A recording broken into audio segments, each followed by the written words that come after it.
Piu. Tem gora balare. On goro lad mo. Jin ga jima lero da tama.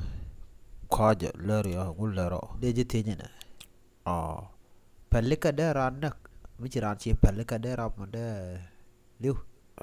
Mi ran palika rap michi dwena mandi chi alalong. Michi palika. Tem jada tuwa gaja. Kana ngach. O tem de tuwa gaja. Tan mede tuwa gaja. Kachara. No. Gwa. Benji la chada ne me. Chada bella ne me. Chada pastor ga kel. Pastor ro jen ja kwe tege chegde. Jen ja jien. Cho lwa kot. Cho lwa kot ja che ya banj pincheng. Me chek ja dot ane. Che chek ja lo tega rada dien me ilo bencheng a wal. Tega mede. Beda dien en che pastor.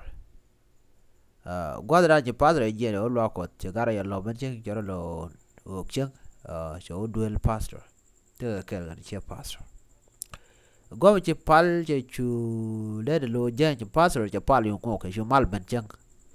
Ko diera ma kan chek de gan lo bende. Chop de me bencheng o. Jen le beduel ne ne. Cho jen gara ma wud ma yo jek duel ga de chek de. Ne duel. Ni kolle ka.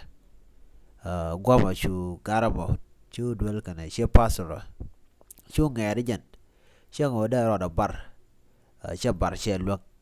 Chu pastor jogo ne. Ran kot. Tela belet ke je. Jeno le ne bere ko.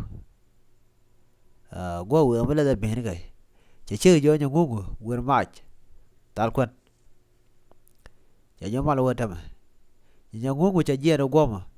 Jo kwat jo tal. Che gar jo ma chu dier ma te dia le ke nyakot. Sheiten kunu mo. Tela rek.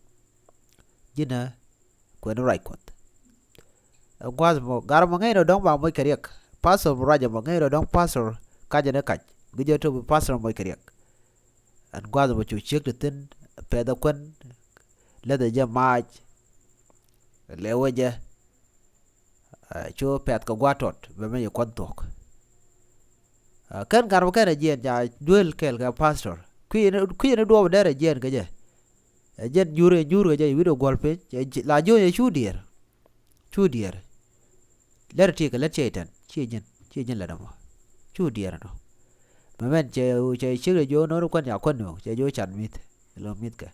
Chige mit. An gar po che mit che chup loid. Mema che pasa jo gwa ani ko chen kamal. Tela mi jiguer. Kwani ye shuba de kel gaje. Tela mi jiguer ko na be chi la jin chi dwaru. Ka gutu na marar be to ke che pastor jena. Ko lo jien ko lo dorien. Tin char da duop. Che chang ngai ni o te ke char re de. Jen bena ka char ba chu terbil chu yen ja. Ka chu gar ma chu yere yo jen. Wi char. De kon kula tiech. Am pelika. De ranak. Che me gar ma yere yo jen ro ka o. Cha kaptir ke de shegran. A pastor la sheg pastor. Ka jana chala o jen ko chala ore ni terbil ka jen. Pelika bidi da ran de renak. Gor jen mo. De lo ja ko matot. No. Ko shienga ya ta riga chiro da la chinen. Cha pastor ya che ya to. Cha pastor ran ya pelika. Cha ram ran ya pelika cha wo cha ore ni ga jen gwa to no. Ka jen no che ran che to. Ana mo goro de jo kulu lugude anta mo. Ko cha lar teme wa pastor be wudo be je chul. Che wudo mo che jadak. Ko chinaben. Gara magule jien me be chen gwala ngaja gan mane. Cha be pastor. Michi wudo me che yere wo jere ya lo re che wo che che ko kulat ko che je ne kwan tuong ne. Che wo wudo me cha kapten e chora. Cha de kapten. Cha chu pele ka chora jien me we tin cha ya ngach. Cha chu ye terbil. Cha ba chol. Jindere kule lugri da ba. Pele ka bidit. Ko ra te de ne dia la kon ling raja me.